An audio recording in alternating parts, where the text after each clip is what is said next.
dengan darahmu, kuasamu sungguh besar. Bapak Ibu, saya undang untuk bangkit berdiri. Kita akan pujikan pujian ini dengan hati kita yang betul-betul mau menyembah Tuhan. Saya punya ayat firman Tuhan yang diambil dari Yohanes 3 ayat 16, bahwa Tuhan katakan ketika begitu besar kasih Allah akan dunia ini sehingga mengaruniakan putranya yang tunggal, supaya setiap orang yang percaya kepadanya tidak binasa, melainkan beroleh hidup yang kekal. Dengan darah Yesus kita diselamatkan, bukan karena kekuatan kehebatan kita, bukan karena kebaikan kita, tetapi karena kuasa darah yang menyelamatkan kita, karena salib Yesus yang menolong kita. Mari kita pujikan pujian dengan hati kita menyembah kepada Tuhan.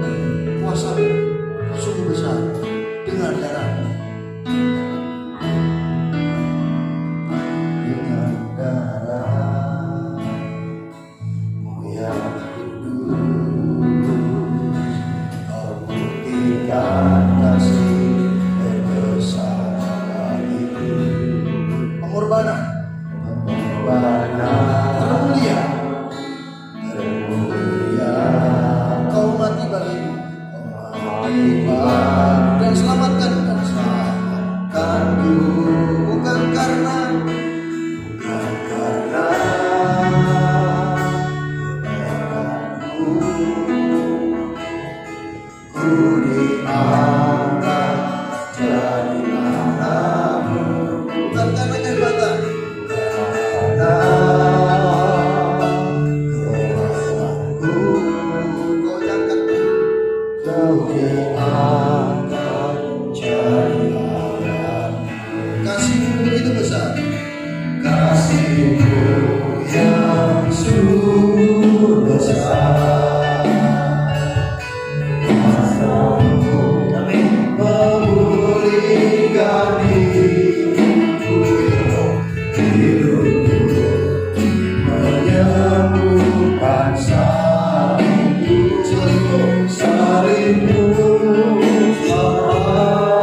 Terima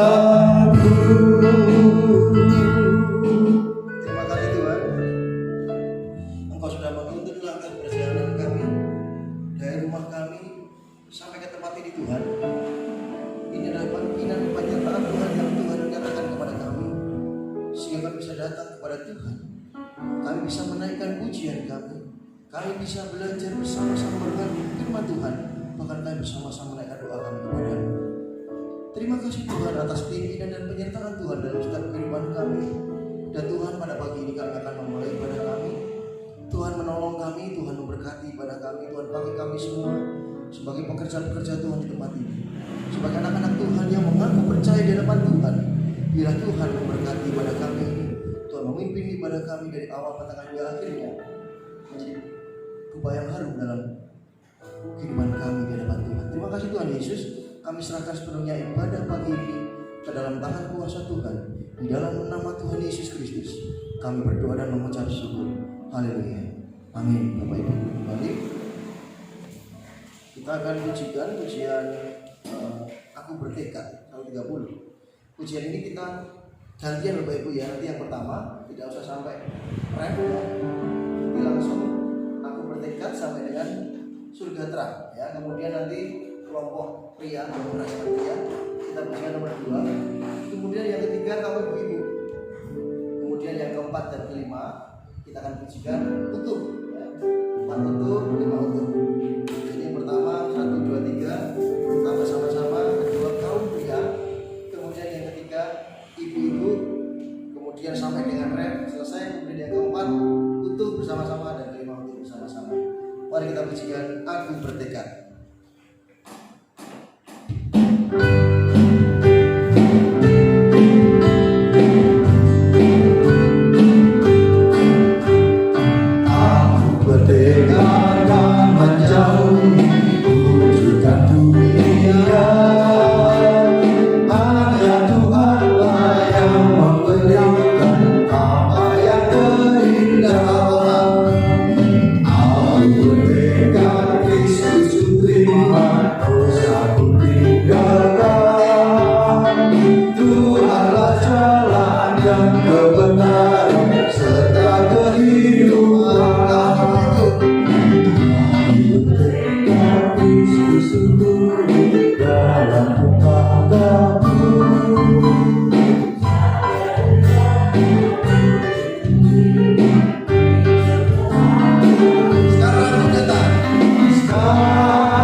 Melanjutkan ibadah kita dengan memujikan pujian nomor 291 sebelum kita bersama-sama mendengarkan mohon maaf ya 291 pujian sebelum firman ibadah mengenalmu. Memang tidak ada liturginya, mohon maaf. Kita pujikan 291 Bapak Ibu.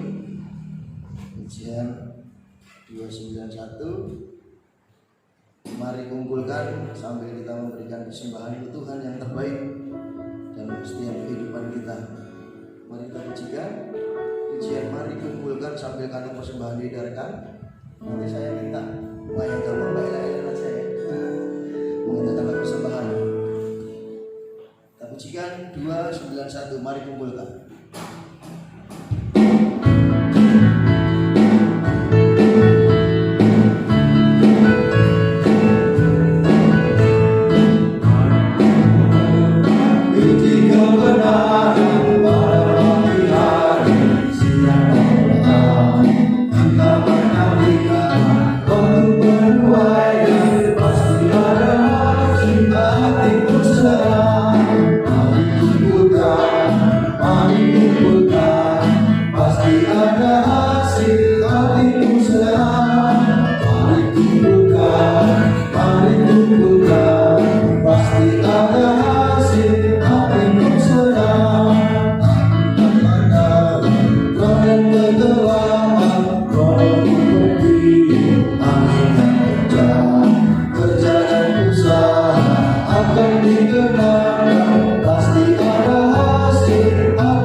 Setiap hari, melalui pekerjaan kami, melalui kegiatan kami, apapun yang kami kerjakan Tuhan, sehingga mendatangkan berkat dalam hidup kami.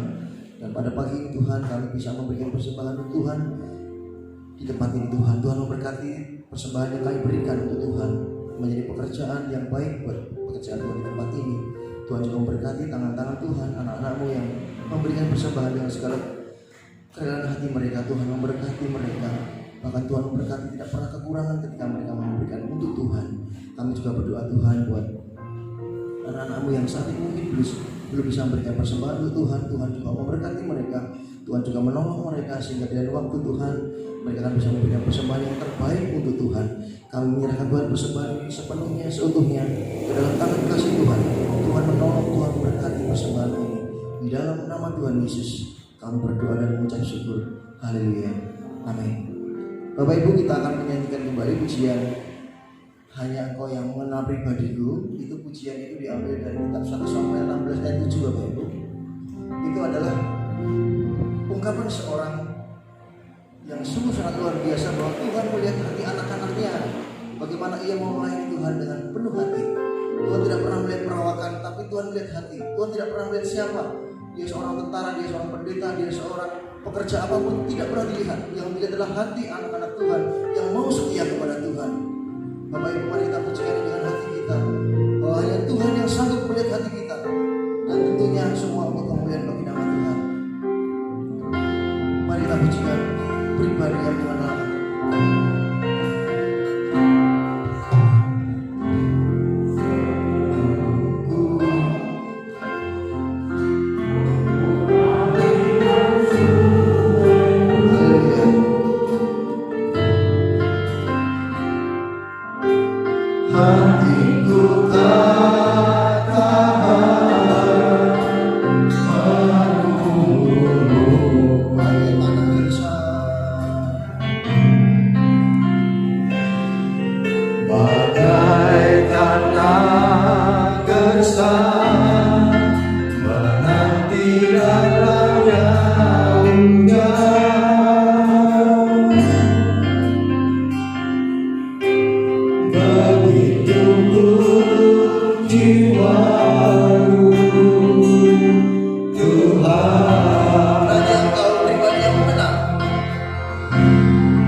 Tiada yang tersembunyi bagiku, seluruh isi hatiku kau tahu, dan bawaku untuk lebih dekat lagi padamu. Tinggal dalam indahnya dekapan kasih. Banyak bersama-sama dengan hati kita. Hanya Engkau pribadi yang mengenal hatiku, tiada yang tersembunyi bagimu, seluruh isi hatiku kau tahu, dan bawaku untuk lebih dekat lagi padamu. Tinggal dalam indahnya dekapan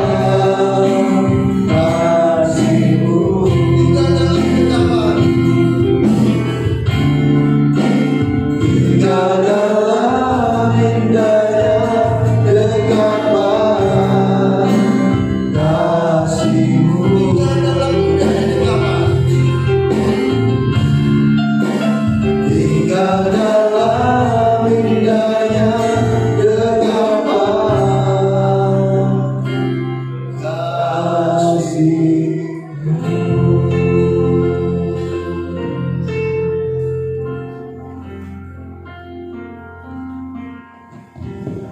Mari kita akan berdoa. Bapa dalam surga, sungguh kami mengucap syukur atas kerinduan kami. Kami rindu untuk tinggal dalam dekapan kasih-Mu.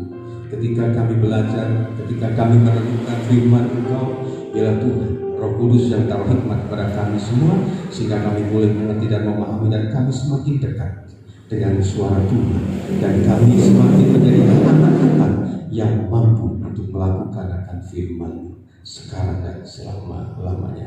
Di dalam Tuhan Yesus, kami yang ada di gereja ini dan juga saudara kami yang ada di rumah bersama-sama berserah penuh. Amin.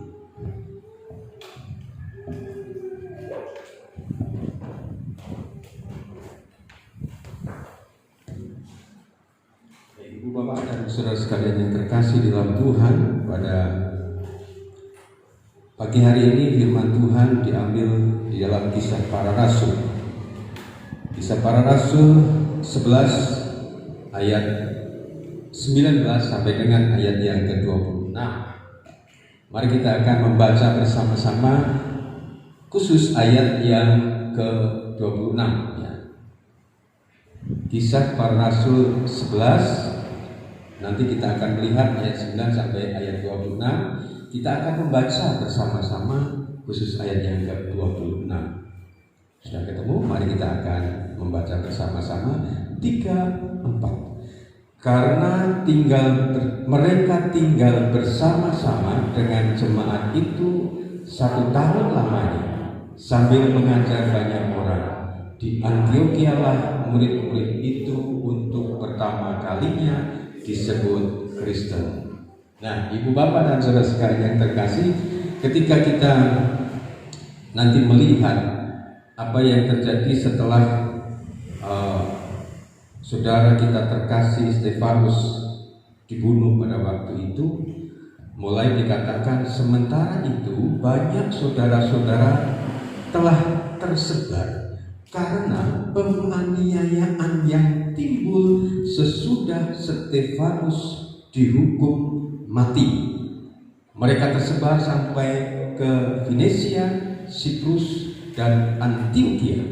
Namun mereka memberitakan Injil kepada orang Yahudi saja.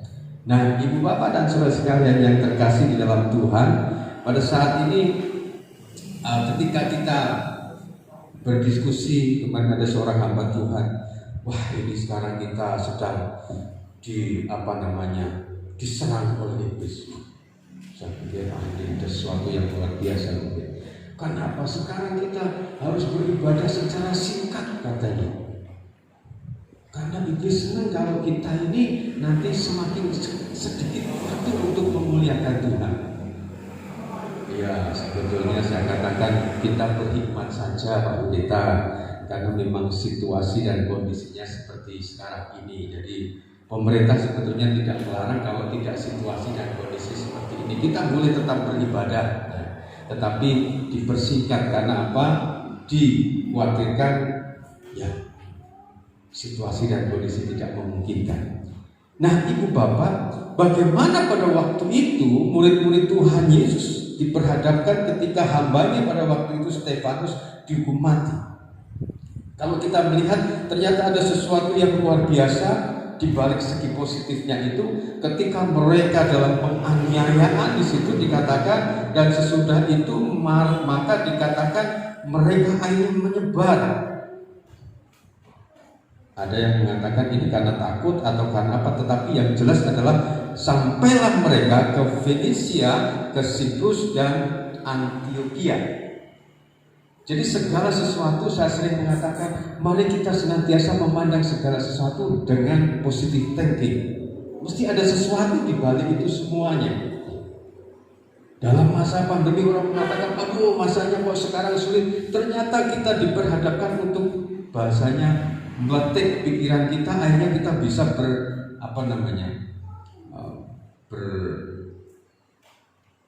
melatih kemampuan kita. Ada yang banyak usaha, bahkan kalau kita lihat teman-teman kita semuanya usaha saling menawarkan.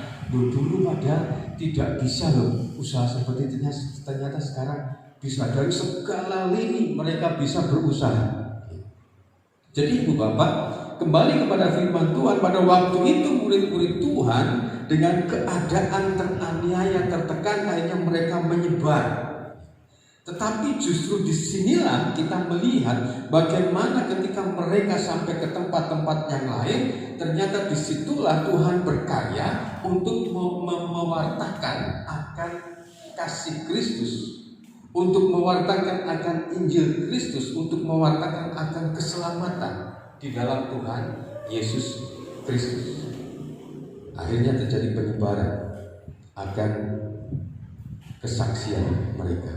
Nah, ibu bapak, pada saat sekarang ini juga diperhadapkan bagaimana kita umat Tuhan untuk mampu bersaksi, untuk mampu tetap mewartakan akan Injil Kristus, untuk mampu tetap menyatakan bahwa kita ini tetap di dalam iman, di dalam Tuhan Yesus. Dan di dalam Tuhan Yesus ada keselamatan, dan di dalam Tuhan Yesus ada berkat di dalam kehidupan kita.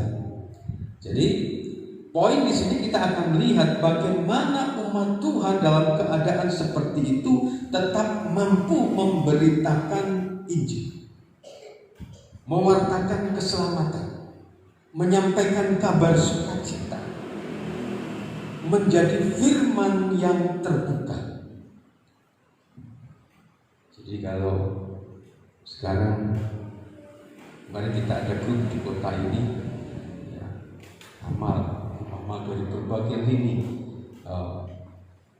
iman, tujuannya adalah untuk membantu sampai yang namanya bedah rumah. Ada yang bertanya dari kita, nanti kalau kita seperti itu nanti kita dicurigai, gitu kan? Dicurigai kristenisasi, ya. Oh enggak, kan? Karena kita kan dari berbagai agama semuanya ada di situ. Hanya mereka lebih siap dan mereka lebih bisa diterima. Kalau kita akhirnya hanya ikut saja. Nah, dalam keadaan seperti ini, bagaimana kita saat ini akan melihat bagaimana umat Tuhan pada waktu itu tetap menjadi pribadi-pribadi yang mampu menjadi firman yang terbuka, yang mampu tetap mewartakan Injil Kristus. Dan akhirnya tadi dikatakan mereka tinggal bersama-sama dengan jemaat itu 1 tahun lamanya sambil mengajar banyak orang. Di Antiokhia lah orang murid-murid itu untuk pertama kalinya disebut Kristen. Akhirnya mereka melihat itulah anak-anak Tuhan, itulah murid-murid Kristus, itulah Kristus-Kristus kecil yang saat itu ada menyebar ke seluruh daerah. Nah, Ibu Bapak dan saudara sekalian yang terkasih, kita akan melihat saat ini bagaimana dalam keadaan seperti ini kita mampu tetap mewartakan Injil. Nah, kita akan melihat beberapa hal dari firman Tuhan ini.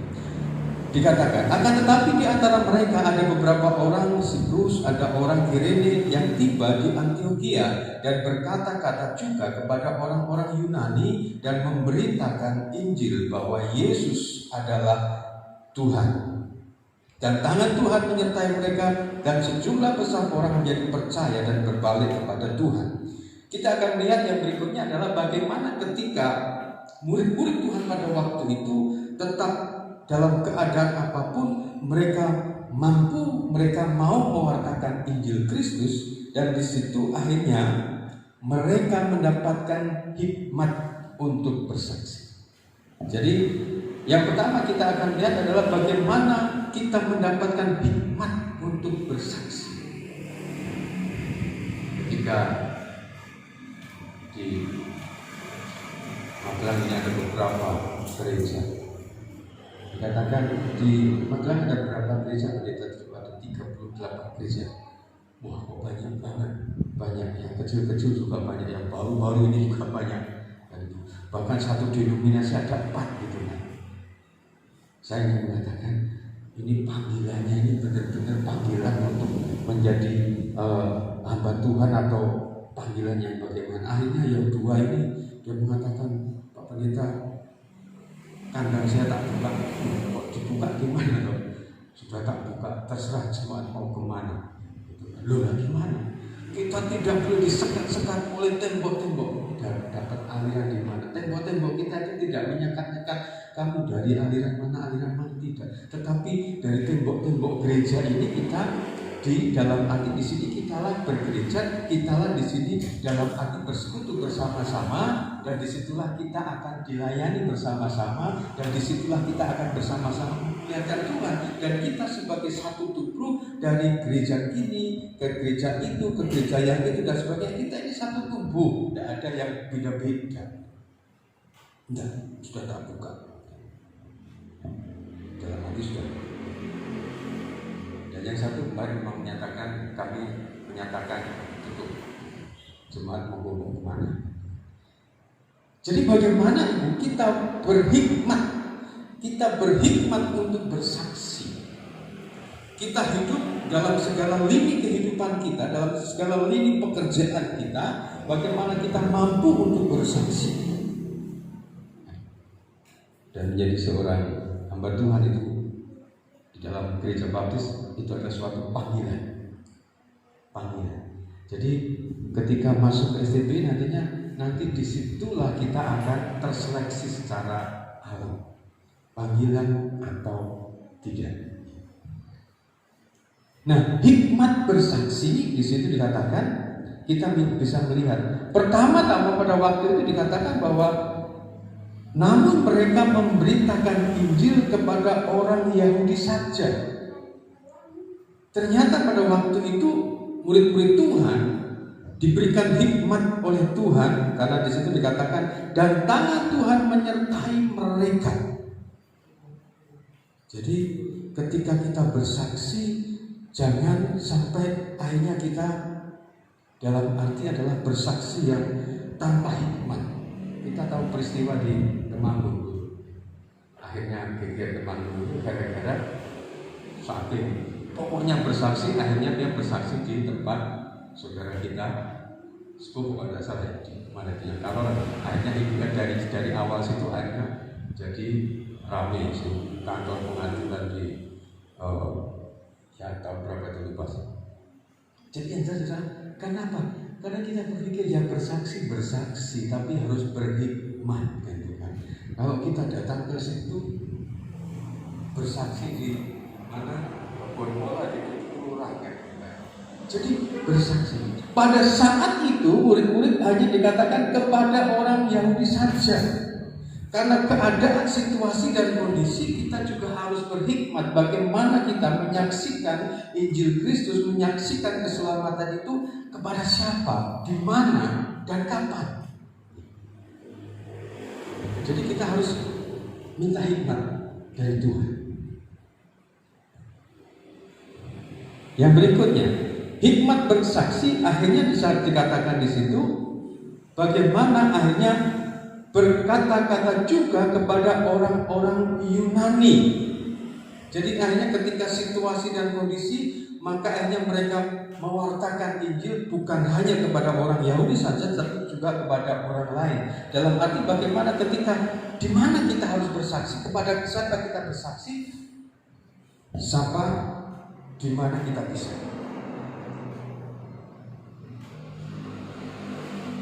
Ada salah satu gereja di Kota Magelang mau bangun. Saya katakan, saya kasih rekomendasi, saya tak kasih rekomendasi, tapi mereka nanti gimana Pak? Ya sudah. Tapi setelah sekarang ada indikasi mereka akan mengasih yang tadinya nanti gimana Pak Trio. Nah, aku kemarin sudah bilang dong, yang tahu kita ini hanya kita kan gitu kan. Tak kasih rekomendasi jalan. Ayo kemarin Rabu itu kita rapat lagi. Nah Ibu Bapak, bagaimana bersaksi di mana, kapan, kepada siapa, kita harus punya hikmat. Jadi bagaimana hikmat bersaksi? Hikmat bersaksi juga bagaimana kita menggunakan media untuk bersaksi. Ketika era tahun 90, tahun 70-an, bagaimana ketika misi datang, bagaimana mereka bisa mewartakan Injil secara bebas luar biasa. Kadang-kadang mereka tetap mengajarkan bagaimana kita dulu. Kita katakan dulu misi, sekarang sudah tidak seperti itu. Tidak seperti itu. Sekarang zamannya sudah lain. Sekarang bersaksi secara digital. Yang berikutnya Ibu Bapak dikatakan, maka sampailah kabar tentang mereka itu kepada jemaat di Yerusalem. Lalu jemaat itu mengutus Barnabas ke Antiokhia. Setelah Barnabas datang dan melihat kasih karunia Allah, bersukacitalah ia. Ia menasihati mereka supaya mereka semua tetap setia kepada Tuhan, Karena Barnabas adalah orang baik dan penuh Roh Kudus dan iman. Sejumlah orang dibawa kepada Tuhan. Ibu bapak dan saudara-saudara yang terkasih, yang berikutnya adalah bagaimana ketika kita akan bersaksi. Bagaimana ketika kita rindu untuk bersaksi. Ada syarat, ternyata syarat orang bersaksi. Dikatakan tadi, karena Barnabas adalah orang baik, penuh dengan Roh Kudus dan iman. Inilah yang menjadi daya tarik. Saya pernah menyampaikan bagaimana ketika kita bersaksi, apa yang harus kita sampaikan, media apa yang harus kita sampaikan. Sekarang yang paling bisa untuk kita gunakan dan kita menyampaikan adalah diri kita. Ketika kita sering memuji Tuhan, firman yang terbuka. Diri kita ini adalah firman yang terbuka. Ketika dikatakan di situ, orang baik penuh dengan Roh Kudus dan iman. Jadi yang jelas adalah orang baik. Bagaimana dikatakan syarat orang bersaksi adalah ketika keadaan dia adalah pribadi yang benar-benar baik. Baik itu dalam arti apakah sering kasih uang? Kalau sekarang ini di Kota Magelang khususnya, gimana Pak? Ini perlu diperbaiki apa? Ketika ada orang datang, ini perlu diperbaiki apa gitu? Kira-kira, loh kenapa? Gitu kan? Oh ternyata ada nomornya, nomor 1 atau nomor 2. Besok Rabu sudah mau ada yang datang. Terus saya datang ya dengan teman. Oh iya, dengan teman ya silahkan saya datang. Jadi ibu bapak, apakah seperti itu? Tidak. Orang baik adalah ketika orang lain melihat siapakah kita. Jadi kalau orang baik mau pilkada mau pileg itu biasanya banyak orang baik kan. Bukan itu, tetapi benar-benar yang baik yang ada di dalam diri kita. Yang baik yang ada di diri murid-murid Tuhan pada waktu itu. Yang baik di dalam diri Bapak Ibu semuanya. Bagaimana pribadi di dalam kita ini mampu untuk dilihat orang dan orang mengatakan dia luar biasa, dia itu orang yang baik. Baik itu dalam arti secara menyeluruh. Kalau kita mampu memberi besar, oh baik. Dia baik ininya, ternyata semuanya baik di dalam diri orang itu. Nah, yang berikutnya adalah penuh dengan roh. Bagaimana penuh dengan roh yang senantiasa kita minta kepada Roh Kudus untuk memimpin kita, untuk membimbing kita di dalam setiap langkah kehidupan kita. Karena apa? Disitulah kita mampu untuk mendengar suara Tuhan, kita mampu untuk mengeluarkan akan rencana Tuhan, kita mampu untuk mengimplementasikan hidup kita sesuai dengan firman Tuhan. Jadi ketika ada guyonan yang mengatakan gimana ikut nggak sebentar, aku tak berdoa dulu minta pimpinan Roh Kudus. Tidak salah, itu baik kan itu kan.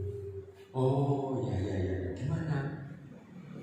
Sampai ada seorang hamba Tuhan yang mengatakan, saya mau pakai dasi, kalau sebelum mau bersih saya berdoa dulu. Kalau pakai dasi nggak usah pakai berdoa lah gitu kan, sama-sama pendeta. Kalau cuma milik dasi aja, istrinya yang suruh milihkan jangan. Saking anunya kayaknya luar biasa ya. Mau pakai dasi aja, ini ada yang kesaksian benar-benar. Mau milih dasi aja kita petunjuk Roh Kudus. Jadi penuh dengan Roh Kudus berarti ada sesuatu yang memberikan hikmat kepada kita. Dan juga penuh dengan Roh Kudus adalah bagaimana kita mampu untuk membuahkan buah-buah roh itu sehingga menuju kepada keadaan kita seperti tadi dikatakan orang baik tadi. Karena kalau hidup di dalam Roh Kudus tentunya dia mampu mengeluarkan buah roh, dan buah roh itu akan dilihat oleh orang dan orang akan melihat bagaimana kita, bagaimana ibu bapak saudara semua dikatakan dia orang baik karena ada Roh Kudus, karena terlihat buah-buah rohnya. Syarat orang bersaksi yang berikutnya iman, dikatakan di situ ini menjadi kunci bagaimana kehidupan kita di dalam iman kita tetap di dalam Tuhan. Ketika penganiayaan itu terjadi, dia tetap menunjukkan bahwa dia adalah orang percaya. Dan bagaimana kehidupan dia menjadi pribadi yang sesuai dengan imannya dan berserah kepada Tuhan di dalam hidupnya. Yang berikutnya terakhir di sini dikatakan ayat ke-26 tadi dikatakan, mereka tinggal bersama-sama dengan jemaat itu 1 tahun lamanya sambil mengajar orang banyak di Antiokhia, dan murid-murid itu pertama kalinya disebut Kristen. Dan yang terakhir adalah bagaimana pengakuan akan orang lain. Mereka disebut Kristen. Ketika ibu bapak saat ini ada tinggal di rumah, bekerja di tempat pekerjaan masing-masing,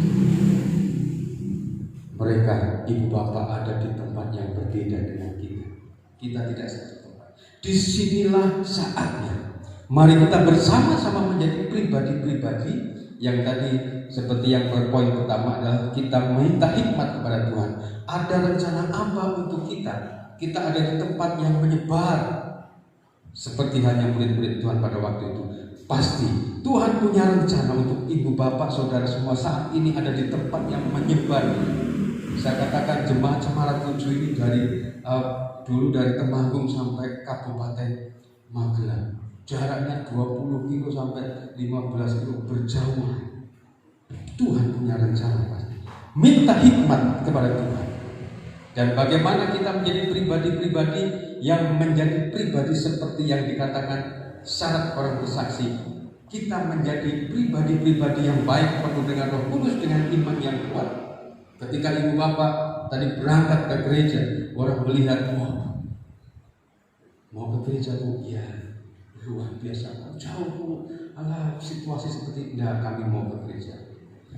Orang akan melihat ibu bapak, saudara-saudari semua, kesetiaan di dalam Tuhan, kebaikan ibu bapak semuanya, dan hikmat karena penuh dengan Roh Kudus. Dan orang, tetangga ibu bapak, karyawan, semua membantu ibu bapak akan melihat kemuliaan Allah seperti yang dikatakan di dalam ayat yang sebelumnya tadi dikatakan di situ. Setelah Barnabas datang dan melihat kasih karunia Allah yang terjadi di dalam kehidupan ibu bapak, saudara-saudari, anakku semua, maka di situ dikatakan bersukacitalah ia menasihatkan mereka kepada supaya mereka semua tetap setia kepada Tuhan. Dari sekarang sampai selama-lamanya kita setia dalam Tuhan dan kita mampu bersaksi dalam keadaan apapun, dalam segi apapun, dalam situasi dan kondisi apapun. Marilah kita tetap memuliakan, mengagungkan nama Tuhan melalui kehidupan ibu bapak, saudara-saudari semuanya. Amin. Mari kita akan berdoa untuk firman Tuhan. Bapa dalam surga, kami mengucap syukur karena Engkau ingatkan kepada kami bagaimana umat Tuhan pada waktu itu, murid-murid Tuhan pada waktu itu, dalam situasi dan kondisi penganiayaan, ternyata mereka tetap mampu bersaksi, menunjukkan bahwa mereka adalah anak-anak Tuhan, mereka adalah murid-murid Tuhan. Begitu juga kami semua Tuhan, kami semua umat Tuhan, khususnya umat Tuhan di Gereja Cemara 7. Ketika kami ada di rumah masing-masing dengan segala pekerjaan masing-masing, yang di mana rumah kami berjauhan bahkan jauh-jauh dari gereja, kami percaya Tuhan punya rencana di balik segala yang ada dalam kehidupan kami seperti murid-murid Tuhan pada waktu itu. Tuhan punya rencana untuk pribadi-pribadi kami. Tuhan punya rencana untuk keluarga-keluarga kami, untuk bersaksi di mana kami semua saat ini bertempat tinggal, di mana kami semua saat ini bekerja. Biarlah Tuhan, kami mohon hikmat yang daripada Tuhan, sehingga kami mampu menjadi saksi-saksi Kristus, menjadikan pribadi-pribadi kami yang penuh dengan Roh Kudus, dan pribadi-pribadi yang senantiasa membuahkan buah-buah, sehingga kami semua menjadi pribadi-pribadi yang orang melihat, orang memandang, orang menilai bahwa kami adalah anak-anak Tuhan yang baik, anak-anak Tuhan yang memiliki iman yang kuat. Terima kasih Tuhan, terima kasih. Biar Roh Kudus Tuhan yang terus tuntun dan bimbing kami semuanya Bapa, sekarang dan selama-lamanya kami mampu menjadi saksi-saksi. Haleluya, amin. Mari kita akan bersama-sama mengaminkan dengan pujian Ku hidup bagimu. Kita akan berdiri, kita akan melihat Tuhan. Yesus, Kau kebenaran yang menyelamatkan.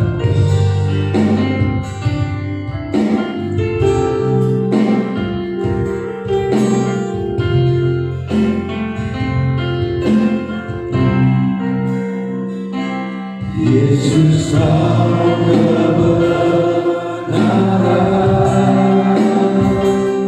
yang menyelamatkanku.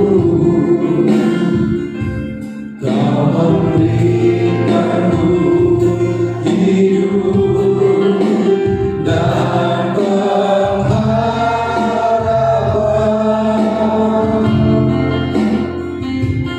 Ku ikut kehendakmu, ku berdoa murkamu, ku katakan janjimu kepadamu.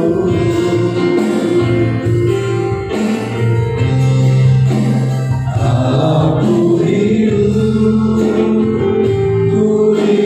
bagimu, hatiku tetap menyembahmu. Dunia tak bisa menjauhkanku dari kasih-Mu. Selama ku hidup bagimu, hatiku tetap memandangmu. Dunia tak bisa menjauhkanku dari kasih-Mu. Dunia tak bisa menjauhkanku dari kasih-Mu. Sekali lagi Tuhan, terima kasih atas firman-Mu. Biarlah Tuhan, seperti pujian kami, dunia tidak bisa memisahkan kami dari kasih. Bapa dalam surga, kami saat ini bersama-sama terus menyerahkan syafaat kami untuk negara bangsa kami. Tuhan terus berkati bangsa kami untuk dapat cepat keluar dari pandemi ini Tuhan. Dan Tuhan juga terus taruh hikmat kemampuan kepada para pemimpin bangsa ini untuk mengatasi segala imbas daripada pandemi ini, baik itu keuangan negara, baik itu keamanan maupun politik Tuhan. Tuhan akan berkati. Terlebih di bulan Desember nanti ketika ada pemilihan kepala daerah, baik kabupaten, kota maupun provinsi secara serentak, Tuhan juga akan memberkati daerah-daerah yang mengadakan pemilihan, sehingga damai dan sukacita ada di bumi Indonesia dan di daerah-daerah itu Tuhan. Dan siapapun pemimpin yang terpilih nantinya, kami serahkan dalam tangan kuasa Engkau. Terlebih kota Magelang di mana kami beribadah, Tuhan juga memberkati untuk calon pemimpin di kota Magelang ini. Bapa dalam surga, saat ini kami juga terus menyerahkan untuk seluruh para medis, baik itu dokter, perawat, bidan, semua kru yang ada di rumah sakit, puskesmas, segala lini kesehatan. Tuhan juga berkati, membackup mereka dengan kuat kuasa yang daripada Tuhan, sehingga mereka mampu untuk menjadi berkat bagi saudara-saudara kami yang mengalami ataupun terpapar dengan virus corona. Dan Tuhan memberikan sukacita kepada mereka untuk mereka melakukan tugas mereka dengan penuh sukacita, dan mereka menjadi berkat bagi orang lain, dan mereka Tuhan berkati. Terima kasih Tuhan. Biarlah Tuhan Kau juga terus berkati akan umat percaya dengan berbagai denominasi. Terus Tuhan satukan kami sebagai satu tubuh Kristus untuk membawa Indonesia, untuk membawa kota Magelang ke dalam kemuliaan bagi nama Tuhan. Dan biarlah Tuhan untuk kami semua jemaat Tuhan, baik yang ada di gereja ini maupun yang ada di rumah masing-masing, Tuhan Kau berkati kami semua dengan berkat-berkat yang daripada Tuhan. Baik itu berkat kekuatan iman yang Tuhan terus tambahkan dalam situasi dan kondisi, tidak menjadikan iman kami kendor, tetapi justru menjadikan iman kami semakin kuat dalam Tuhan Yesus. Engkau juga berkati dengan kecukupan untuk kami semua. Tuhan terus memberkati dalam pekerjaan kami. Tuhan memberkati dalam usaha kami dengan segala lini yang kami lakukan. Tuhan berkati menjadi berkat bagi kami semua. Mampukan kami semua untuk mensyukuri setiap berkat-berkat itu.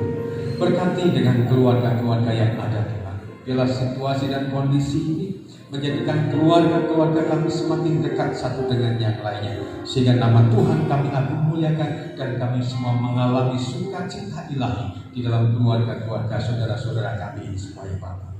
Berkati dengan kesehatan kami semua ya Bapa. Biar kuat kuasa daripada Tuhan, sukacita daripada Tuhan, Tuhan terus limpahkan untuk kami semuanya. Terlebih Pak Yanto, Pak, untuk kami serahkan kuasa Tuhan. Mereka yang dalam usia sepuh, Tuhan terus memberikan sukacita daripada Tuhan. Terima kasih Bapak.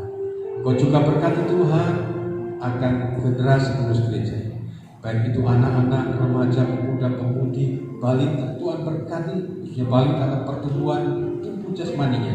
Tuhan juga berkati mereka semua di dalam imannya, di dalam studinya, di dalam kuliah, di dalam ke depan pekerjaan teman hidupnya. Tuhan memberkati mereka semua.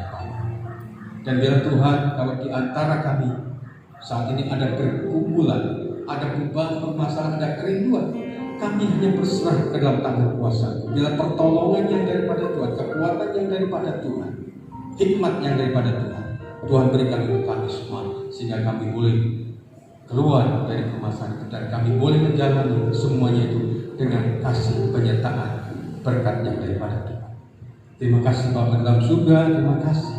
Dan biarlah ketika kami akan kembali dalam segala aktivitas kami pada hari ini dan juga hari-hari berikut, biarlah berkat, rahmat dan damai sejahtera yang daripada Allah Bapa, kasih yang daripada Tuhan Yesus Kristus akan memberkati menyertai kami semuanya sekarang dan selama-lamanya. Haleluya. Amin. Terima